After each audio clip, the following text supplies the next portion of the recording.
Arratsaldeon ikusentzuleak, gaurko saioan gaurkotasunari begira jarriko gara. Hain zuzen, bokalen iraganden sute ikusgarri baten irudiak eskainiko dizkizuegu. Horrez gain, erreportai berezi gisa, soldoko gaina eta larrunen iaz iragan ziren suten ondotik tokiko hautetsiek birlandatzea abiatu dute. Gainera, euskal industriak berriki sortu den elkartearen etorkizuneko erronkak eta helburuak ere aipatuko dizkizuegu. Ongi etorri!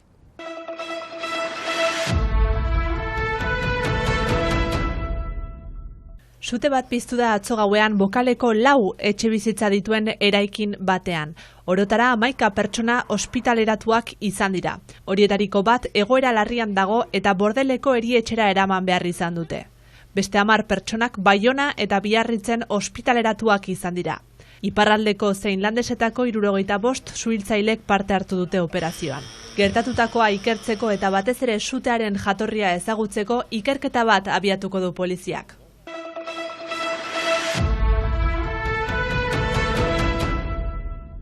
Industriaren arloa hobetu ezagutu, garatu eta enpresen zein tokiko hautetxien arteko lankidetza indartu. Horiek dira Ipar Euskal Herriko hainbat industria elkartzen dituen Euskal Industriak elkarte berriaren helburuak.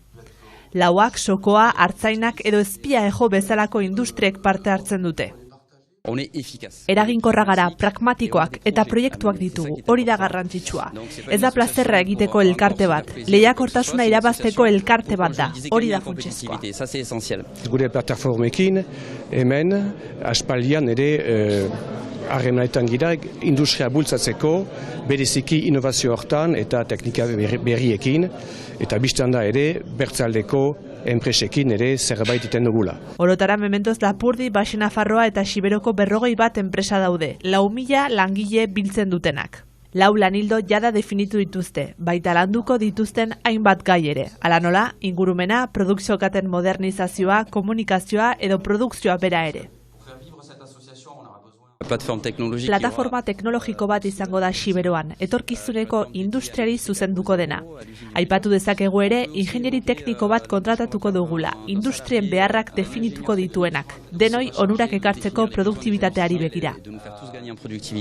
Enplegua aipatzen dugula ere, zeren hor ikusten da gauza importantea dela, nahizta 100% izan industriak, baditu behar handiak, eta egara alde hortatik merkataritza gambaran ere sortu dugula plataforma bat berezia, enpresen lan galdeak berkistatuak izateko eta ikus dizaten hemengo gazteek nahi badute industriaratu joan. Bere aktibitatea abiatzeko, Euskal Industria Elkarteak 150.000 euroko aurrekontu bat izanen du.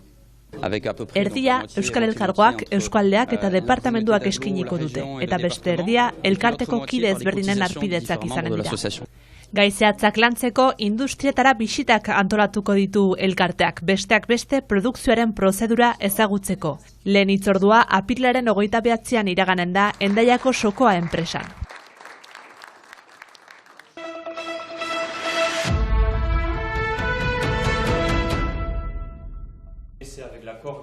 Iazko suteen ondotik Ego Lapurdiko auzapezek berlandatze programa bat abiatu dute Larun eta Soldoko gainako magaletan 15.000 landare jartzeko.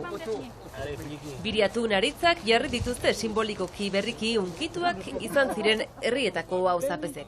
Beraz, baso berritze hau hasi da, herri batzutan suteen biramunetan hasi zen. Zenbaki batzuk emaiteko, hemendik eta 2023 kasik 2024 15.000 landaketa ginen dira sutea pasaden lujetatik. Mertzalde 25 hektarea egokituko dira sua mozteko, hau da suteak direnean, sua ez partzela batetik bestera ibiltzeko. Orotara 300.000 euroko inbertsioa izanen da eta birlandatze ez gain basoa garbitu eta zaindu behar dela nabarmendu dute denek. Eremu berian biziga, eta nolaz ez ba, hizkuntza berak erri bera du, baino ikusten da ze importantzia bertzaion eman, mendia bera utziz, ikusikotu hemen munduan gaini ikuskinton sute eta gainako, jendiak desagertzen bada menditik ekarkitu neke gaitzak, hemen ja leku uminatie eta zikina aldu da. Oianare landatzen du, haistien aipatu dena beharko da gogotatu, nola zaintzen aldun, sutetaik. Berko die garbitu pixkat inguruak eta arboltartiak eta behar ez landatzeko.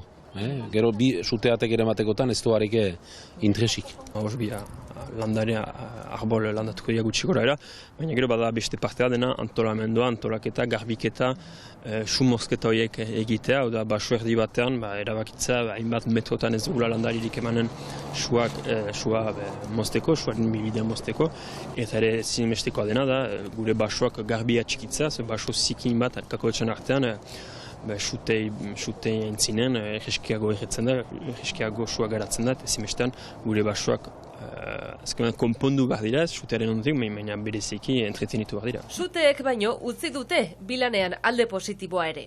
Xute horien alde baikor bakarra hori izan da, suak erakutsi gaituela etzuela berak mugarik. Eta beraz guk hori baliatzen dugu orain gure lantalde hortan, gure mendia lantalde hortan, gure hegoaldeko lagunekin eta nahiekin lan egiteko, gure mendiaren kudeaketari buruz. Eta hastian adibide bat eman dut, azpimarratu dut, joan den urtean gertatu dena, bagintuen behaz suhiltzaileak bi aldetakoak, nafartarrak eta baita ere iparaldekoak, eta oartu ginena gero, eta hori lantalde batean azpimarratua izan da, zenta gomitatua gintuen behaz bi aldetako suhiltzaileak, eta hiek azpimarratu dute, bakotxa gehien prozedurak badituzte, nafartarrak behar dute Iruñatik pasatu eta ordenak ukaiteko, hemen iparaldean pauetik, eta gertatu dena da, suhiltzaile bi talde horiek biziki hurbiltziren bat bestetik, baina argunt harreman guti zuten suaren aurka elgerrekin borrokatzeko. Beraz horrek adibide horrek erakusterat emaiten gaitu, gu autetxiek ere, hemengo lekuko autetxiek behar ditugula, gure bi estatu horietako buruak pixkat interpelatu, erganez olako kasuetan, behar direla pentsatu, nola erran harreman lotura eta horbilago batzuk, prozedura horiek pixkat berrikusiz. Gure mendia izeneko programa 2016 aitzin zegoen martxan, baina gerora elkargoaren sortzearekin batera bazter utzi zen, naiz eta orain berriro hartu duten, mendian iparralde eta hegoalde arteko elkarlanean aritzearen beharra nabarmenduta. Auniz gauzetan, ipurdi ematen ga, eta ipurdi emanez, mintzua eta elkar ulertzia zaildie. Horrek ahertzen du zinez behar duela elkarrekin lanin, oianean, azkuntza mailane, mendian, urak, ingurumenak denen gainetik behar duela elkar lan bat ere eman, eta guai berritz eskuratu du lantalde hoi, eta lanian hasiega, guai badu 6-7 bilkura elkarrekin inen dula. Ikuste duzu, zinez beharrezkoa da. Hemen iparaldeko hauzapesak, ernabetu Sara, Urruña, Azkaine, Ziburu, bereziki, eta hegoaldetik hor etortzen dira Berrakoa, Lesakakoa, baita Etxalak, bastango leku hortakoa, zazpi horiek ibilki gira maiz biriatu, biztana, antzidut biriatu, horiek gira hor maiz biltzen girenok, eta senpere eta Sara ez dakit duten, baina behaz zinez hor bada elkarrekin lan egiteko motivazio hori. Kongira kutsi dute suak ez zula mugaik ez, azken batean eta joan deno txaieko sutek, kongira kutsi dute, azken sua mugaren alde batetik eta bestera ibiltzen zela inungo arazirik gabe eta ezin bestean, hau da, soldoko baina eta laguneko mendian kudeaketarako ezin bestean mugaz gaineko elkarlan bat garatu behar zela. Eta gure mendia programa hortan, soldoko baina eta laguneko erabiltzaile guztiak biltzen dira. Momentuz, herrien arteko elkarlana da, hemendik gutxira, beran bilduko dira beste topaketa batean, eta etorkizunean ere instituzioak egotea nahiko lukete. Gauza horietan ez da simbolo mailan egon behar, gero lanak berdira konkretuki segitu. Nik nire kezka nire nahia hori da.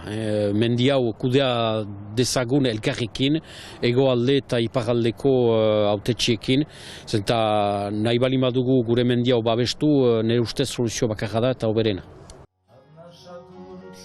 Eta gaurko saioa agurtzeko, hemen ditugu Peio Ospitalek Baionako La Luna Negra antzokian eskainitako kontzertuaren irudiak.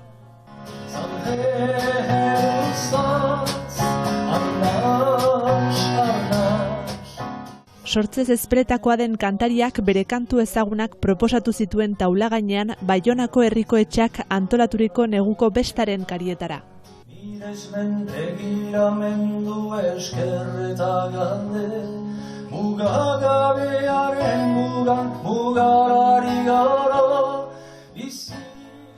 Bere kantuak haren poztasunen eta penen isla izateaz gain, barneraturiko zauri eta itxaropenak ere adierazten dituzte.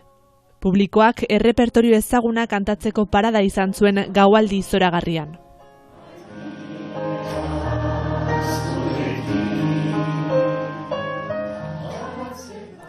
Baratze bat kantu ezagunarekin agurtzen dugu gaurko saioa. Bihar arte ikusentzuleak.